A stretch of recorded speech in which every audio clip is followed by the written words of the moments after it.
Hinamon ng rookie si Russell Westbrook mga idol ang Dennis Rodman wannabe ng Pistons. Pinisikal ni Isaiah Stewart si Nikola Jokic, pangiti-ngiti lang si Brody. Good start for the Detroit Pistons 5-0 run against the 2023 NBA champ, the Denver Nuggets. They dominated the paint, napakabilis ng pace mga idol para sa home team. Napa-take over naman for the Denver Nuggets si Jamal Murray with 12 points sa opening frame. Nag-run at umabot ng 18 points ang biggest lead ng visitors. Maagang nag-angas itong si Jamal Murray at may paplex pa kay Malik Beasley after ng end one opportunity na to. Sumagot si Malik, tatlong magkakasunod na 3-pointers to cut the Denver Nuggets lead into single digit.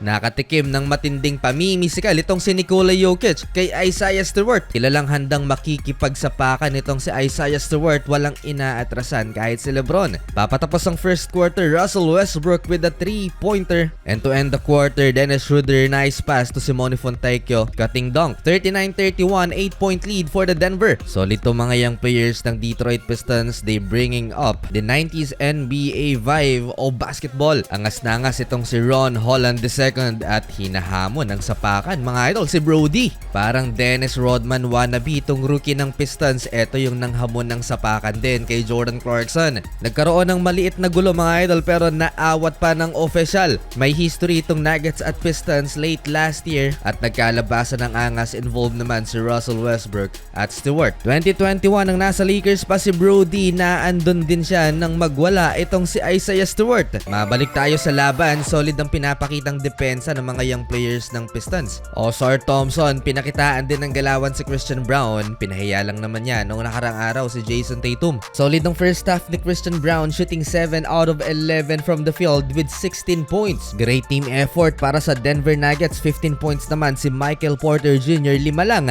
ang lamang ng visiting team, 68-63 at the half. Third quarter, nagkaroon ng malaking problema ang Detroit Pistons. Nikola Jokic and Jamal Murray carrying the team. Triple-double na ang MVP habang si Jamal back in rhythm. Deadly yung kanilang starting 5, 9 bench points lamang ang Nuggets at 7 points pa dyan nagmula kay Westbrook. Biglang tumahimik ang arena nang umabot pa ng 20 plus points ang kalamangan ng visiting team. Nag-flex na si Christian Brown. Prior to this game, may 8-game winning streak ang Detroit Pistons tabla sa Cleveland Cavaliers. Maalat si Cade Cunningham mga idol, 3 out of 9 sa field at 10 points pa lamang para sa kanilang star player. Transition poster dunk by Cade pero 20 points ang inahabol nila at the end of third quarter, 107-87. Fourth quarter, Dennis Schroeder versus Russell Westbrook. Good defense for Dennis pero bumawi si Jamal Murray, 3-pointer. Mukhang hindi pa sumusuko dito ang Detroit Pistons, pumapalag pa mga idol. To secure the win, pinasok pa si Nikola Jokic at meron na siyang 23 points, 17 rebounds and 17 assists lang naman